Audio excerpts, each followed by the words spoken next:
जय मसीह की भाई और बहनों, आप सभी को त्रिज्ञा परमेश्वर प्रभु यीशु मसीह के नाम से एक बार फिर से मैं स्वागत करता हूं। आज इस वीडियो के द्वारा हम एक और सवाल को देखेंगे जो हर बार जो बाइबल को नहीं मानते हैं और यीशु खुदा है ये बात को नहीं मानते हैं, वो हमारे सामने लेकर आते हैं। वो सवाल जो है बाइबल से निकालते हैं। वो हम पढ़ सकते हैं मरकुस की किताब 16वां अध्याय वचन 17 से 18। मरकुस 16वां अध्याय वचन 17 से 18।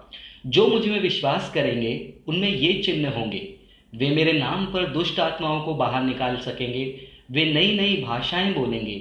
वे अपने हाथों से सांप पकड़ लेंगे और वे यदि विष भी पी जाएं तो उनको हानि नहीं होगी। वे रोगियों पर अपने हाथ रखेंगे और वे चंगे हो जाएंगे।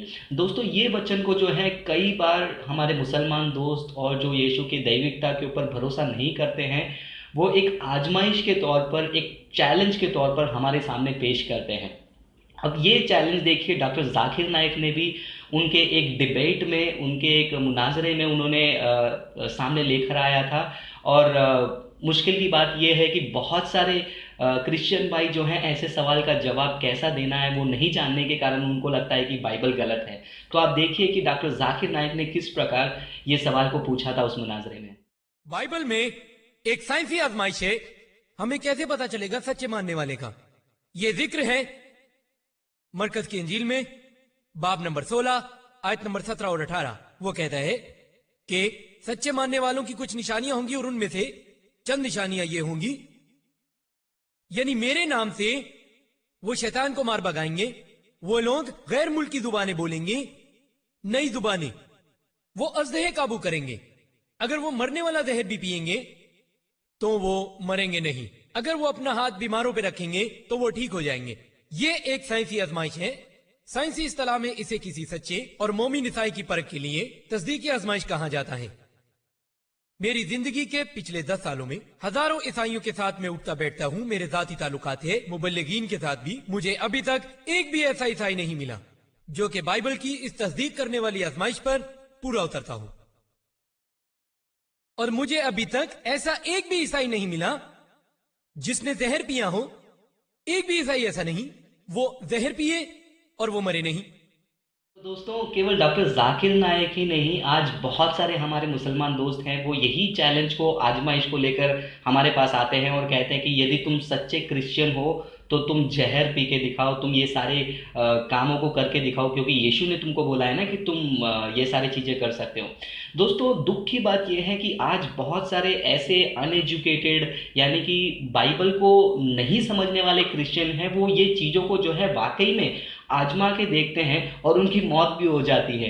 तो एक मुसलमान भाई ने जो है हमारे फेसबुक पेज पे एक लिंक पोस्ट किया था।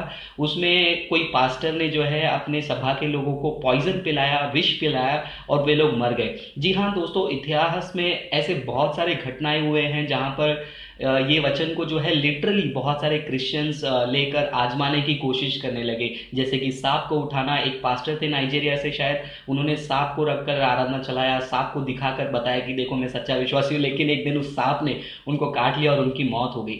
तो दोस्तों, ये वचन हमको कहना क्या चाहती है? बाइबल को उसके सुंदरता में और उसके संदर्भ में नहीं पढ़ने के कारण हम ऐसे गलत आजमाइशों को लाकर कन्फ्यूजन क्रिएट कर सकते हैं और लोगों को भी भरमा सकते हैं। और यही तरीका डॉक्टर जाकिर नाइक और बहुत सारे दावा प्रीचर जो हैं वो इस्तेमाल कर रहे हैं। ये जब मैं लगभग 17-18 साल का था तो लोकल ट्रेन पे मैं सुसमाचार बांट रहा था, ट्रैक्स बांट रहा था। तो अचानक से एक व्यक्ति ने भीड़ में सबके सामने मुझे बुलाया कि यहाँ आओ। तो मैं भी उनके पास गया सोचकर कि कुछ पूछेंगे यीशु के बारे में। तो उन्होंने तुरंत पूछा कि तुम्हारे पास बाइबल है क्या? मैंने बोला हाँ मेरे पास बाइबल है। तो बोला कि निकालो मरकुस 16वां अध्याय वचन 17 और 18। और उन्होंने सब लोग खड़े थे वहाँ पर, भीड़ जमी हुई थी ट्रेन के अंदर, चलती हुई ट्रेन। उन्होंने बोला कि पढ़ो। और मैंने वो वचन पढ़ा। पढ़ने के बाद उन्होंने पूछा कि क्या तुम इस बात पे भरोसा करते हो? अब उस समय में मुझे नहीं पता था कि ये वचन का अर्थ क्या है, इस वचन को किस तरीके से समझना चाहिए। तो एक 17-18 साल का लड़का मैं क्या करता, मैं प्रभु के जोश में मैंने बोला कि हाँ मैं इस बात पर विश्वास करता हूँ। तो उसने सबके सामने मुझे चैलेंज किया कि तुम सच्चाई से इस बात को मानते हो, तुम इसे पी कर दिखाओ। अब उस समय में मुझे पता नहीं चला क्या करना चाहिए। यदि आज वो भाई साहब मिलते तो शायद से उनको मैं अच्छे से बाइबल के वचनों के आधार पर समझा सकता था कि इसका मतलब क्या है। खैर ऐसा चैलेंज देने के बाद मेरे पास तो एक ही चांस बचा था। मैंने बोला ठीक है मैं पीऊंगा। लेकिन ऐसा हुआ कि वो भाई साहब बहुत फोर्स कर रहे थे कि तुम नहीं पी सकते, और मैं फोर्स कर रहा हूँ कि मैं पी सकता हूँ। तो एक स्टेशन आया, जैसे ही उनके साथ में उतरने की कोशिश किया, चलो अंकल मुझे जहर पिलाओ, मैं पी कर दिखाऊंगा यीशु के नाम से। और सभी लोग देख रहे हैं ट्रेन में, और मैं बोल रहा हूँ यीशु के नाम से मैं पीऊंगा। तो वो मेरे जोश को देखकर थोड़ा सा सोच में पड़ गया कि ये लड़का पागल तो नहीं हो गया। तो तुरंत उसने मुझे ट्रेन के अंदर पुश करके नीचे उतर कर चले गए।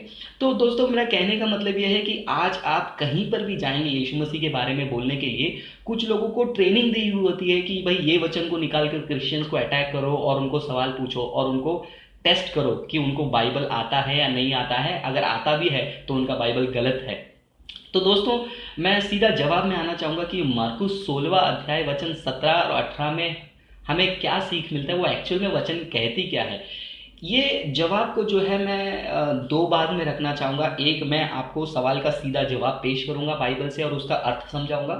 दूसरा, जो तरीके से मुसलमान दोस्त हमारे पास ये सवाल को लेकर आए हैं, मैं भी वही तरीका इस्तेमाल करूंगा ये वीडियो में। एक चैलेंज उनको भी दूंगा, एक आजमाइश उनके लिए भी है। और मेरे दूसरे वाले वीडियो में, इसके बाद जो अपलोड करूंगा वो वाले वीडियो में उन्हीं की किताब से और ऐसे ही बहुत सारे चैलेंज मैं उनके सामने रखूंगा। देखेंगे कि क्या वो उस चैलेंज को स्वीकार करते हैं या फिर उनके किताब को वो गलत मानते हैं। तो ये रहा मेरा जवाब। दोस्तों जब ये हम वचन को पढ़ते हैं, हमें जानने की ज़रूरत है कि जब यीशु मसीह अपने चेलों को देखकर कह रहे थे कि तुम जाकर सुसमाचार सुनाओ, तो वो अपने चेलों को ये आज्ञा दे रहे थे कि तुम ऐसे ऐसे जगहों में जाओगे, तुम्हें पता नहीं होगा कि क्या खाने के लिए मिलेगा, क्या पहनने के लिए मिलेगा, वहाँ पर परिस्थिति कैसे होगी। तो यीशु मसीह जो है वहाँ पर उनको एक वादा कर रहे हैं, पवित्र आत्मा का एक तोहफा दे रहे हैं, गिफ्ट दे रहे हैं।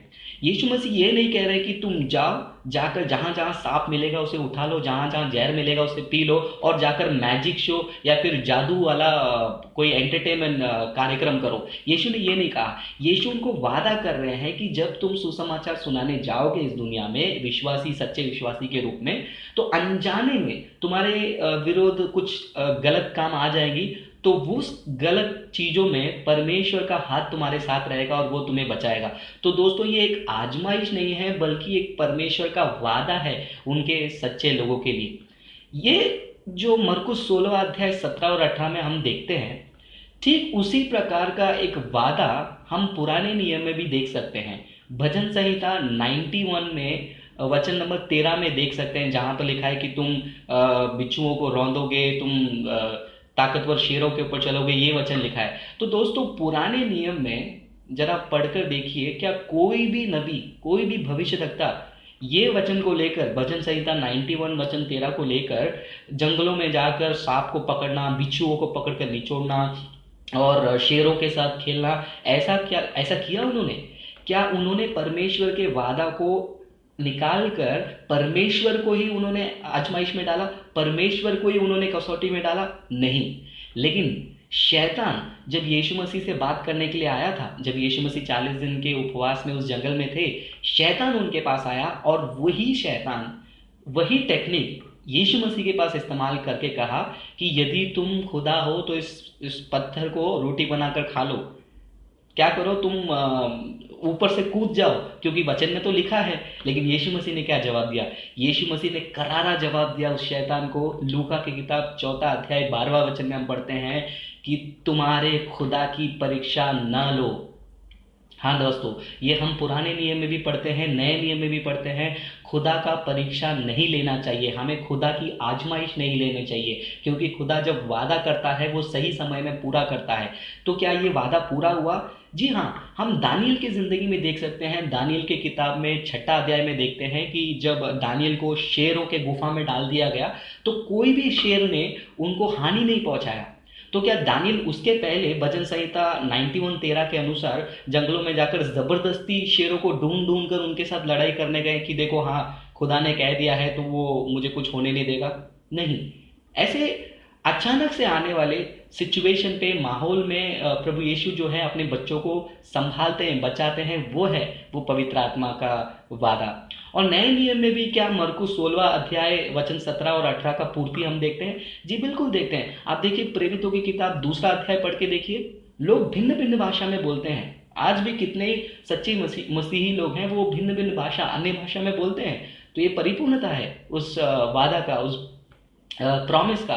दूसरा, आप प्रेरितों की किताब 5वां अध्याय पढ़ के देखिए, वहाँ पर भारी मात्रा में यीशु के चेलों ने जो है चमत्कार के काम किए, बड़े बड़े काम किए। जैसे मरकुस 16 अध्याय 17 और 18 वचन में लिखा है, मरे हुओं को जिलाना, जो लंगड़े हैं, लूले हैं, लाचार हैं, बीमार हैं, उनको चंगा करना। और उससे भी बढ़कर 19वां अध्याय में आप देख सकते हो कि पौलुस कितना करते हैं। पौलुस का गमछा गिरने पर, कपड़ा गिरने पर लोग चंगे हो रहे। तो ये परिपूर्णता है दोस्तों। और उसी प्रकार अगर आप प्रेरितों के काम में 28वां अध्याय में पढ़ेंगे, जब एक बार पौलुस जो है लकड़े को जमा कर रहे थे, तो अचानक से लकड़े के जलने के गर्मी से जो है वो सांप बाहर निकल आया और उनके हाथ में लिपट लिया। तो लोगों ने कहा कि ये खूनी है, तो इसके वजह से इसके हाथ में वो सांप लिपट लिया है करके। लेकिन वहां पर क्या हुआ, पौलुस ने उसको झटक दिया। तो इसका मतलब ये नहीं कि हाँ, मरकुस में 16वां अध्याय 17-18 में लिख दिया करके मैं जंगल में जाऊंगा और जहां जहां सांप मिले मैं अपने हाथ में लिपट लूंगा और दूसरों को मैजिक शो दिखाऊंगा, देखो मुझे कुछ हुआ नहीं, मैं सच्चा विश्वासी हूँ। तो दोस्तों, ये सही समय पर जो है ये वादा जो है पूरा होता है। यही चीज हम देखते हैं, आजमाइश नहीं है। तो जितने भी लोग ये सवाल को लेकर आते हैं उनको हम एक चीज कहेंगे, खुदा को आजमाना नहीं, लेकिन अगर सच्चे विश्वासी के तौर पर कोई ऐसी स्थिति में, परिस्थिति में, अनजाने में कोई जहरीला वस्तु भी खा लेंगे या फिर सांप का सामना करना पड़े, प्रभु यीशु मसीह अपने पवित्र आत्मा के वादा के अनुसार ज़रूर संभालेगा। तो ये दोस्तों, ये वादा है, ये आजमाइश नहीं। लेकिन जब हम आजमाइश के बारे में बात करते हैं तो हमें हदीस की तरफ चलना चाहिए, क्योंकि हदीस में जब मैं पढ़ रहा था तो एक हदीस है साहिल बुखारी का, वॉल्यूम नंबर 7, किताब नंबर 65, हदीस नंबर 356। बुखारी वॉल्यूम 7, किताब नंबर 65, हदीस नंबर 356। दोस्तों, ये हदीस में लिखा है, अगर कोई व्यक्ति सुबह 7 आजुए यानी कि 7 खजूर डेट्स को खाता है तो वो दिन उसके ऊपर कोई भी चीज हावी नहीं हो सकती है, जहर भी नहीं। दोस्तों, मरकुस 16 अध्याय 17-18 तो परमेश्वर का वादा है। उसका जवाब मैंने आपको समझा दिया कि परमेश्वर की आजमाइश नहीं करनी है, खुदा को परीक्षा में नहीं डालना है। लेकिन यहां पर मोहम्मद साहब ने एक दवाई बताया है। दवाई को क्या करना चाहिए? टेस्ट करना चाहिए। तो अगर हमसे कोई आकर चैलेंज करता है कि तुम जहर पीकर दिखाओ सच्चे क्रिश्चियन हो या नहीं, तो मैं आपसे ओपन चैलेंज देना चाहूंगा, आप सुबह के समय में 7 खजूर या 7 आजुएं खा लीजिए और उसके बाद जहर को पी लीजिए। अगर आप नहीं मरेंगे तो मैं मान जाऊंगा कि आप सच्चे मुसलमान हैं। दोस्तों, बस इतना ही नहीं, हदीस में और भी बहुत सारे दवाइयां हैं जो मोहम्मद साहब ने बताई हैं, जिसे हम चेक करना चाहिए। अगर वो सच नहीं है, वो झूठ है, तो आपको सोच लेना चाहिए कि क्या वाकई में ये खुदा से आने वाली चीज़ें हैं या फिर मन में आने वाली बातें हैं। तो मेरे अगले वीडियो में जो है मैं आपको ऐसे ही हदीस में से कुछ ऐसे दवाइयों को दिखाना चाहूँगा और मैं चैलेंज करना चाहूँगा उन लोगों को जो हमें चैलेंज करते हैं कि पॉइजन पियो, उन लोगों को चैलेंज करना चाहूँगा कि तुम अगर सच्चे मुसलमान हो तो ये करके दिखाओ। आखिर में एक छोटा सा एग्जाम्पल, एक छोटा सा उदाहरण देकर मैं आपको बताना चाहूँगा कि ये वचन का सुंदरता क्या है। दोस्तों, अगर आप एक लैपटॉप खरीदते हैं या फिर कोई इलेक्ट्रॉनिक प्रोडक्ट खरीदते हैं तो उसमें समझिए आपको 2 साल की वारंटी आती है। वहाँ पर कंपनी वाले कहते हैं कि अगर उसमें कुछ बिगड़ गया तो हम वो 2 साल की या 1 साल की वारंटी में कवर कर देंगे। लेकिन वारंटी, ये जो है वादा है वो कंपनी का, लेकिन वारंटी को पाकर अगर आप उस मोबाइल को खोल कर उसके पार्ट्स वगैरह निकाल कर उसमें सॉफ्टवेयर की कोडिंग वगैरह कर अगर आप उसको बिगाड़ते हैं और फिर उस कंपनी वाले के पास लेकर जाएंगे तो वो क्या कहेगा? वो बोलेगा कि मैंने आपको वारंटी दिया था, वादा दिया था, अगर अपने आप से वो खराब होगा तो मैं संभालूंगा। अगर कोई आपको कहता है कि यदि तुम गिर जाओगे तुम्हारे गिरने के समय में मैं आकर तुमको पकड़ूंगा, लेकिन मैं जानबूझ के बिगाड़ कर या फिर जानबूझ के नीचे गिरकर तोड़ कर मैं आशा करूंगा कि सामने वाला उसका जिम्मेदारी ले, तो इसे हम क्या कहेंगे? दोस्तों, मैं कहूँगा कि आप बाइबल को अपने सुंदरता और अपने संदर्भ में समझिए। मरकुस 16वां अध्याय वचन 17 से 18 मुझ जैसे और सच्चे क्रिश्चियन भाइयों के लिए एक वादा है। हर स्थिति में पवित्र आत्मा का हाथ हमारे साथ रहेगा, चाहे कुछ भी हो जाए, आंधी आए, तूफान आए या फिर ऐसे विश्व भरे कार्य हमारे जीवन में आए, पवित्र आत्मा हमारा साथ देगा, कभी नहीं छोड़ेगा। आप भी प्रभु यीशु पर विश्वास कीजिए और अगले वीडियो में मैं कुछ चैलेंज उठाऊंगा हदीस में से, देखिए और अपने आप को सिखाइए और दूसरों को भी सिखाइए। प्रभु आपको आशीष करें।